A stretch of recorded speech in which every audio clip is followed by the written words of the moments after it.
ద్వితీయోపదేశకాండము 11వ అధ్యాయము 10, 11, 12 వచనాలు. మీరు స్వాధీనపరుచుకునబో దేశము మీరు బయలుదేరి వచ్చిన ఐగుప్తు దేశం వంటిది కాదు. అక్కడ నీవు విత్తనములు విత్తి కూర తోటకు నీరు కట్టినట్లు నీ కాళ్ళతో నీ చేలకు నీరు కట్టితివి. మీరు నది దాటి స్వాధీనపరచుటకు వెళుచున్న దేశము కొండలు లోయలు గల దేశము. అది ఆకాశ వర్ష జలము త్రాగును. అది నీ దేవుడని యెహోవా లక్ష్యపెట్టే దేశము.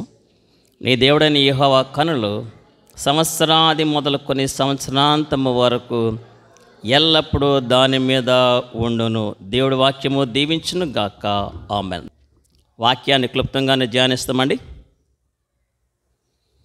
మనం చదివిన ద్వితీయోపదేశకాండము 11వ అధ్యాయము 10, 11, 12 వచనాలు మనం ధ్యానించాం. ఇది హెడింగు.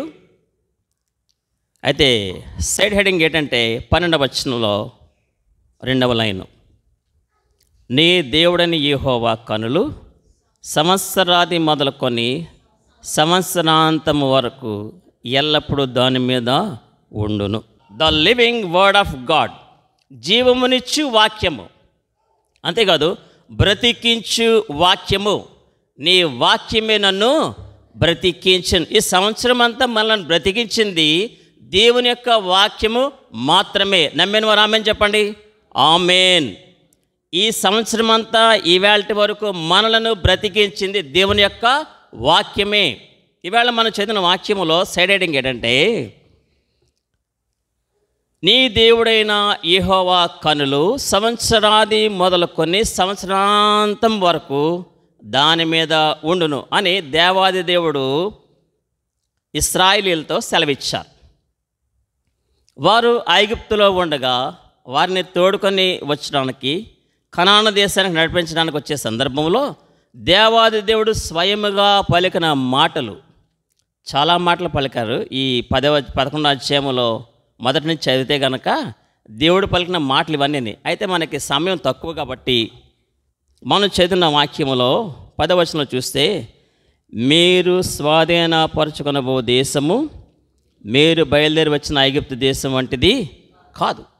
ఐగుప్తు నుంచి ఆల్రెడీ బయలుదేరి మార్గములో ఉండగా దేవుడు వారితో మాట్లాడారు. మనము చివరి ఆదివారంలో ఉన్నాం. నూతన సంవత్సరంలోకి ప్రవేశించబోచుండగా మనతో ఈ దినాన్ని మాట్లాడుతూ ఉన్నారు. ఆల్రెడీ సంవత్సరం అంతా మన మీద నుంచి దొర్లిపోయింది. ఇప్పుడు నూతన సంవత్సరంలోనికి ఎంటర్ అవబోతూ ఉన్నాం. వాళ్ళతో ఏం సెలవిచ్చారంటే, మీరు బయలుదేరి వచ్చిన ఐగుప్తు దేశం వంటిది కాదు. అక్కడ నీవు విత్తనము విత్తి కూర తోటకు నీరు కట్టినట్టు నీ కాళ్ళతో నీ చేలకు నీరు కట్టితివి. ఐగుప్తు దేశములో ఇశ్రాయేలీలు ఎలాగ జీవించారంటే, విత్తనాలు విత్తారు, కూర తోటకి కాళ్ళతో చేలకు నీరు కట్టారు. 11వ వచనంలో, మీరు నది దాటి స్వాధీనపరచుకు వెళ్ళుచున్న దేశము కొండలు లోయలు గల దేశము. అంటే ఐగుప్తు ఎలాంటిదంటే సమభూమి గల ప్రదేశము. కానీ కనాను ఎలాంటిదండి? కొండలు లోయలు వ్యాలీస్ కలిగిన దేశము. అందుకనే అరకు వ్యాలీని ఏమంటారంటే అరకు లోయ అంటారు. అరకు వ్యాలీ. మన దేశంలో చాలా వ్యాలీస్ ఉన్నాయి. ప్రపంచంలో చాలా లోయలు ఉన్నాయి. అయితే కనాను దేశం ఎలాంటిదటండి? కొండలు లోయలు గల దేశము. 12వ వచనంలో, అది ఆకాశ వర్ష జలము త్రాగును. కనాను దేశము ఎలాంటి దేశము అంటే ఆకాశ వర్ష జలము త్రాగే దేశము. ఇంకేముందండి? అది నీ దేవుడని యెహోవా లక్ష్యపెట్టు దేశము. ఎలాంటి దేశాన్ని నుంచి దేవుడు మన ఇశ్రాయేలీలను మన పితరులను నడిపించారంటే, వాళ్ళు ఎంతో కష్టపడాలి. ఇటుకలు చేసేటప్పుడు కష్టపడేవారు, ఆహార పదార్థాలకు కష్టపడేవారు, కాళ్ళతో నీరు కట్టి విత్తనాలు వేసి పండించి చేస్తూ ఉండేవారు. కానీ కనాను దేశంలోనికి దేవుడు నడిపించినప్పుడు ఆకాశ వర్ష జలము త్రాగే దేశము. అంటే దేశం అంటే అర్థం ఏంటంటే మనమే. మొదటి వర్తమానంలో విన్నామండి యాకోబు గారి గురించి. యాకోబు గారి గురించి అంటే ఏమంటారండి? మోసగాడు. మాట్లాడితే వెంటనే వచ్చేది మనకి, ఆడేనా దొంగోడేనా అంటారు. యాకోబు గారు అంటే ఎవరండి? మోసగాడు. ఆ యాకోబుల నుంచి వచ్చిన వాళ్ళందరూ కలిసే ఇశ్రాయేలీలు. నీ పేరు ఇక మీదట యాకోబు అనబడదు, నీ పేరు ఇశ్రాయేలే. అంటే ఒక్కరిని అనేకమైన జనాంగముగా చేయగల శక్తి గల దేవుడు మన దేవుడు. అబ్రహాముతో ఏమన్నాడంటే, ఈ రాళ్ల వలన సంతానం నేను పుట్టించలేను. రాళ్ల వలన కూడా దేవుడు సంతానాన్ని పుట్టించగల దేవుడండి. ఆశ్చర్యకరుడు, ఆలోచనకర్త, బలవంతుడకు దేవుడు, నిశ్చయకు తండ్రి, సమాధానకర్తకు అధిపతి, రాళ్ల వలన సంతానాన్ని పుట్టించగలిగిన దేవుడు ఒక్కరిని బట్టి, ఇశ్రాయేలును బట్టి, యాకోబుని బట్టి ఇశ్రాయేల్ దేశము తయారైపోయిందండి. ఇశ్రాయేలు, ఆ ఇశ్రాయేలు దేశమే యెహోవా లక్ష్యపెట్టు దేశము, కానాను దేశము. మనం చదివిన వాక్యంలో 12వ వచనంలో ఆకాశ వర్ష జలము త్రాగును అన్నారు. దాని అర్థం ఏంటంటే మనం పెద్దగా కష్టపడక్కర్లేదు విశ్వాసులు. కానిబట్టే వాక్యాలు ఉన్నాయి. తన ప్రియులు నిద్రించుచుండగా ఆయన వారికి ఇచ్చిచున్నాడు. నిద్రపోతూ ఉంటేనే దేవుడు ఆహారము తీసుకొస్తాడు. ఏలియా గారికి దేవుడు ఎలా పంపించండి ఆహారం? కాకోలములతో. బెవింగ్టన్ గారు అనే ఆయన ఉపవాసంలో ఉన్నాడు. ఆయన కొన్ని సంవత్సరాలు చెట్టు త్వరలో ఉండి ప్రార్థన చేస్తూ ఉండేవాడు. ఇంట్లో చెప్పేశాడు, భార్యకి పిల్లలకి చెప్పేశాడు, నేను కొన్ని దినాలు ఉపవాసం ఉంటాను, మీరు నన్ను వెతకండి, పాలన చెట్టు త్వరలో ఉంటాను, ఏ విషయానికి మీరు నా దగ్గర రావద్దు, నేను మీ దగ్గర రాను. ఆయన పేరు ఏం పేరండి? బెవింగ్టన్.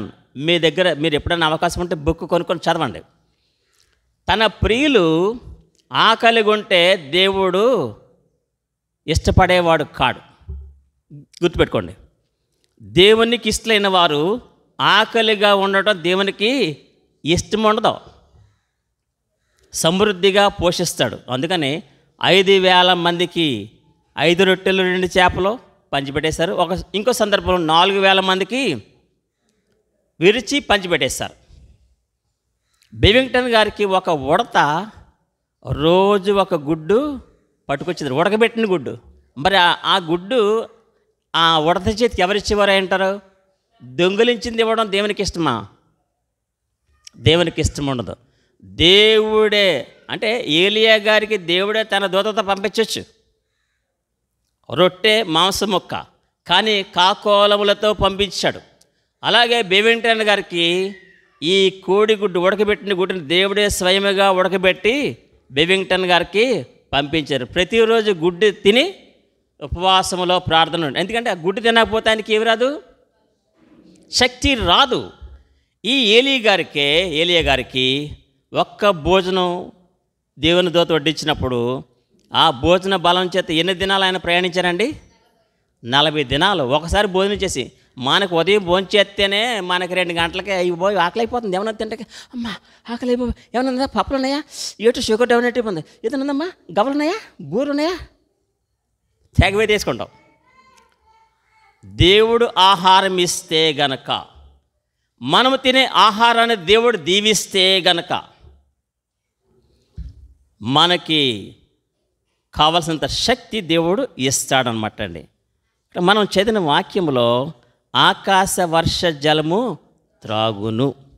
దాని అర్థం ఏంటంటే ఐగుప్తులో పడినటువంటి కష్టము మీరు ప్రవేశించబోయే వాగ్దత్త దేశములో, కనాను దేశములో అంతా ప్రయాస పడక్కలేదు. రక్షింపబడక ముందు మనకి ఎన్నో ప్రయాసలు ఉంటూ ఉంటాయి. ఓ పక్కనేమో పాప భారం అంతా మోసుకోవాలి, మోయలేని భారం. ఇంకో పక్కన ఇంట్లో భారం, ఇంకో పక్కన బంధువుల భారం, ఇంకో పక్కన అంట్లు భారం, ఇంకో పక్కన మాసిన గుడ్ల భారం, ఇంకో పక్కన ఇప్పుడు మనకి పండగ. ఈ పండగకి మొత్తం దులుపుళ్ళు కడుగుళ్ళు మనుషులు అడిగితే ఎవరన్నా ఒక్కళ్ళు రమ్మంటే ఇద్దరు వస్తామన్నారు. వాళ్ళు మనల్ని ఎడపడవంతాకే ఒక్కళ్ళు రెండమ్మ ఇద్దరు వస్తామని అంటున్నారు. ఇద్దరు వచ్చేస్తున్నారు, 2,000 పడిపోతున్నారు. ఫుల్ తిండి అన్నీ ఉన్నాయా లేని అన్నీ మోసిపోతున్నారు వాళ్ళు. కానీ ప్రభువునందు నిజముగా మన విశ్వాసం ఉంచితే కనుక పెద్దగా ప్రయాసపడక అతి సులువుగా ఉంటుందండి మన విశ్వాస ప్రయాణము. ఎందుకంటే ఒక పక్కనే పాప భారం పోద్ది. నా పాప భారము చేత చింతించి వగయుచునుంటే నా పాప భారము చేత చింతించి వగయుచునుంటే కల్వరి సిలువలో నా శ్రమలను కల్వరి సిలువలో నా శ్రమలను పొంది నన్ను రక్షించితివి అనే పాట కట్టాడు. పాపభారం పోయిన తర్వాత దేవుడే మన భారమంతా ఆయన మీద వేసుకున్న తర్వాత మనము కూడా మార్త వలె, గత సంవత్సరంలో మార్త వలె ఉన్నామేమో. మార్తా నువ్వు అనేకమైన పనుల గురించి చింతించి తొందరపడుచున్నావు. 2024లో దేవుని కంటే ఎక్కువగా మన ఇంటి పనులకు ఒంటి పనులకు అవకాశం ఇచ్చి మార్త వలె చింతించి తొందరపడిపోయామేమో. కానీ ప్రవేశించబోయే 2025లో మన భారం అంతా కూడా ఎవరి మీద వేయాలండి? వాక్యం ఉంది కీర్తనలో, నీ భారము యెహోవా మీద మోపము, ఆయనే నిన్ను ఆదుకొనును. పేతురు రాసిన పత్రికలో మాట ఉందండి. పేతురు రాసిన మొదటి పత్రిక అండి 5వ అధ్యాయం అండి, 5వ అధ్యాయము 7వ వచనం అండి. ఆయన మిమ్మల్ని గూర్చి చింతించినాడు గనుక మీ చింత యావత్తు ఆయన మీద వేయుడి. ఆయన మిమ్మల్ని గూర్చి చింతించినాడు కనుక మీ చింత యావత్తు ఒకటైన క్రింద ఏముందండి? లక్ష్యము చేయించున్నాడు. ఫుట్ నోట్లు ఏముందండి? లక్ష్యము చేయించున్నాడు. మనం చదివిన ద్వితీయోపదేశ కాండంలో కూడా 11వ అధ్యాయము 12వ వచనంలో, అది నీ దేవుడిని యెహోవా లక్ష్యపెట్టు దేశము. మన జీవితాలు, మన అనుదిన జీవితము, మన కుటుంబ జీవితము దేవుడు లక్ష్యపెట్టే జీవితముగా ఉండాలి. దేవుడు మనల్ని లక్ష్య పెట్టాలంటే మనం ఏం చేయాలండి? మన భారాలన్నీ కూడా ఆయన మీద వేసేయాలి. నీ భారము యెహోవా మీద మోపము, ఆయన నిన్ను ఆదుకొనును. ఇంగ్లీష్లో ఉంటుందండి. మనం చదివిన ద్వితీయోపదేశ కాండము, తర్వాత పేతురు రాసిన తిమోతి, ఏ పత్రిక అనేది మనం చదివి ఇప్పుడు పేతురు రాసిన పత్రికలో కూడా కేరెత్ ఫర్ యూ అని ఉంటుంది. హీ కేర్స్ అస్. దేవుడు మనల్ని లక్ష్య పెట్టే విధంగా మన జీవితాలు ఉండాలని దినాన్ని దేవుడు మనలను కోరుతూ ఉన్నాడు. అంటే 2025లో మనం పూర్తిగా దేవుని యొక్క హస్తాల్లోకి వెళ్ళిపోవాలి. మనము మన బిడ్డలు కూడాను లక్ష్య పెట్టే దేశంగా ఉండాలి. అప్పుడు నీ దేవుడైన యెహోవా కనులు ఏముందండి? సంవత్సరాది మొదలుకొని సంవత్సరాంతం వరకు ఎల్లప్పుడూ మన మీద ఉండాలి. మన భారాలు మనం మోసుకోకుండా. కొంతమంది, ఒక ఆయన వెనకటికి ఎస్తేర్ లాంటి తెలివైన ఆయన ఏం చేశాడంటే బొబ్బరి పప్పు ఆడించి, ఏం పప్పు అండి? బొబ్బర్లు ఆడించాడు. ఎక్కడో పల్లెటూరులో మూలన్నాడు, విశాఖపట్నం వెళ్తున్నాడన్నమాట. విశాఖపట్నంలో కొడుకు అక్కడ మంచి ఉద్యోగస్తుడు. ఈ పట్టుకెళ్ళి తండ్రి మన ఎస్తేర్ ఎక్కలాంటాడు. బొబ్బర్లు ఆడించాడు. ఒక 4 కొంచాలు పట్టుకెళ్తున్నాడు. కొవ్వూరులోనే ట్రైన్ ఎక్కాడు. ట్రైన్ ఎక్కిన తర్వాత మనోడు సీట్లో కూర్చున్నాడు. ఈ బొబ్బర్ల మూట ఎక్కడ పెట్టుకున్నాడండి? నెత్తి మీదే పెట్టుకున్నాడు. ట్రైన్ ఎక్కిన తర్వాత బొబ్బర్ల మూట ఎక్కడ పెట్టుకున్నాడండి? నెత్తి మీద పెట్టుకుని ట్రైన్లో ప్రయాణిస్తున్నాడు. అందరూ కూడా అలా చూస్తూ ఊరుకున్నారు. కాంతారావు లాంటి ఆయన చూశారు.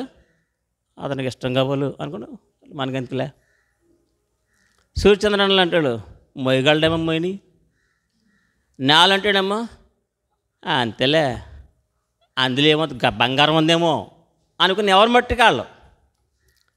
అప్పుడు భారత ఎక్కలంటే ఆయన, ఏమండి అందులో ఏముందండి? బంగారం ఉందా, వెండి ఉందా, ఏముంది? ఏమీ లేదమ్మా, బొబ్బర్లో ఆడించానమ్మా, మా కొడుకు విశాఖపట్నంలో ఉద్యోగం చేస్తానమ్మా. అయ్య బాబు, దానికెంతండి అయ్యగారు, తల మీద పెట్టుకుంటారు, పక్కన ఖాళీ ఉంది కదా సీట్లో పెట్టుకోండి. అలాగంటామమ్మా, అయితే పోటమ్మా. నెమ్మదిగా తీసి రాజమండ్రి స్టేషన్లో కిందెట్టారు. మేమేమో మాట్లాడలేదు. భారత ఎక్కలాట ఆయన ఏమేం చేశారండి? దించవయ్యా బాబు, ట్రైన్ మొయ్యక్కలేదు, ట్రైనే మోస్తుంది. ప్రభువుని అంగీకరించిన మనము కూడా మన భారాలన్నీ ఇంకా మీదేసుకొని ఏళ్ళకి మన మీదేసుకొని మొయ్యలేక చింతించి ఒగయుచునుంటి. అయ్య బాబు, మన భారాలే మనకి ఎక్కువంటే ఆడిది ఈడిది ఆపాలం గోపాలం నెత్తి మీద వేసుకొని చతికిలు పడిపోతున్నాం. మనం 2025లోకి మనం ఎంటర్ అవబోతూ ఉన్నాం. మన భారాలే మనకు ఎక్కువ కాబట్టి మన భారాలు ప్రభువు మీద వేస్తే, మనం చదివాం కదండి, ఆయన మిమ్మల్ని గురించి చింతించుతున్నాడు అంటే ఆయన మిమ్మల్ని గురించి లక్ష్య పెట్టుచున్నాడు. అంటే ప్రతి విషయంలో కూడా, ప్రతి చిన్న విషయంలో కూడా దేవుడు కేర్ తీసుకుంటాడు. మన విషయంలో గుర్తుపెట్టుకోండి, ప్రతి చిన్న విషయంలో కూడా మనం అనుకుంటూ ఉంటాం పెద్ద అంటే ఇప్పుడు తల్లిదండ్రులు పిల్లలు పెద్ద అయ్యే కొద్ది కూడా చిన్న చిన్న విషయాలు పట్టించుకోరు. కానీ మనం ఎంత పెద్దవాళ్ళమైనప్పటికి కూడా దేవుడు మన ప్రతి చిన్న విషయాన్ని కూడా అందుకనే వాక్యం ఉందంటండి మన గురించి, అనుదినము ఆయన మనకు ఆహారము ఆయనే సిద్ధపరుస్తున్నాడు. మన తల వెంట్రుకలన్నీ కూడా ఆయన ఏం చేస్తున్నాడు, మనం లెక్కెడతామా? ఇలా దివేటప్పటికల్లా ఎంత కూర్చొస్తుంది. కొంతమంది పడేస్తారు. ఈ రోజుల్లో ఏంటంటే వెంట్రుకలకి బోల్డ్ డబ్బులు వస్తున్నాయి. అలాగా. ఎందుకంటే మనం అమ్మే ఎంటుకలు మాంత్రికుల చేతులకు వెళ్ళినాయి అనుకోండి, చేతబడి చేసేవాళ్ళ చేతుల్లోకి వెళ్ళినాయి అనుకోండి, ఇంకా మన బ్రతుకు ఆటర్ ఫ్లాప్.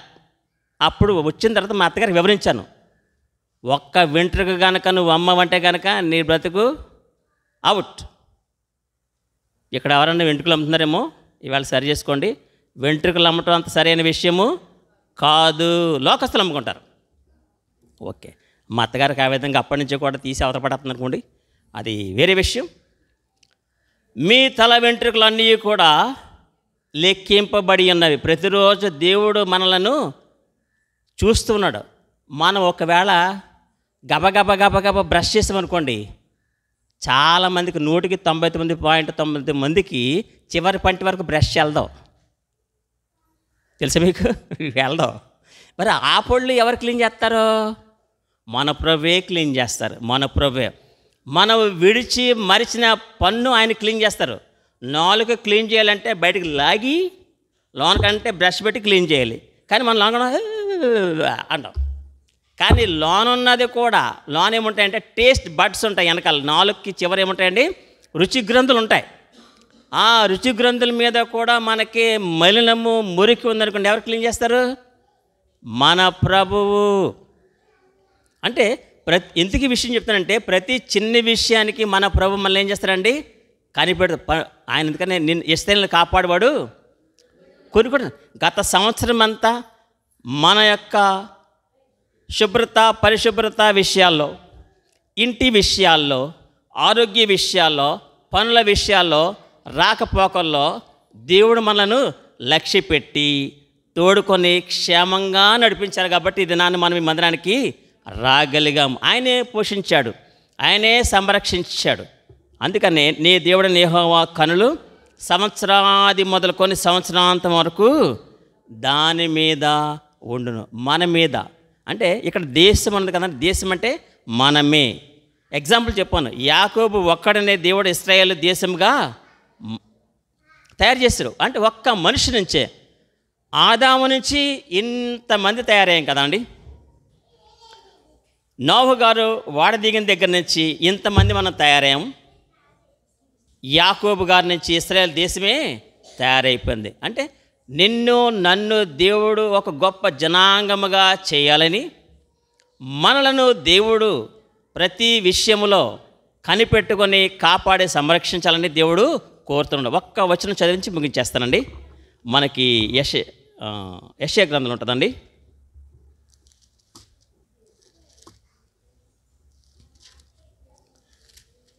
ప్రతి నిమిషము నా నీరు కట్టుచున్నాను. యెషయా గ్రంథం అండి 27. ఇవి ఒక్క వచనం చదువుకొని మనం ముగించేసుకుందాం అండి. అందరూ తీయాలండి. ప్రీతి గారు, షైన్ గారు, యెషయా గ్రంథం 27వ అధ్యాయము.